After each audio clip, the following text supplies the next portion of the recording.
You ask Tiger to solve. This deals with linear equations with one unknown. The final result is b equals 3. Let's solve it step by step. Simplify the expression. Simplify the arithmetic. Swap sides.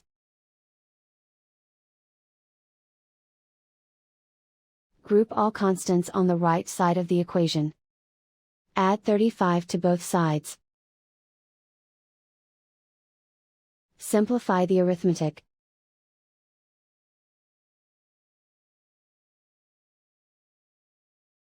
Isolate the b.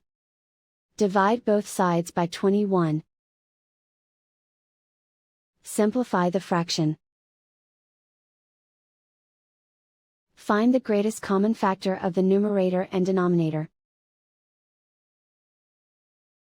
Factor out and cancel the greatest common factor.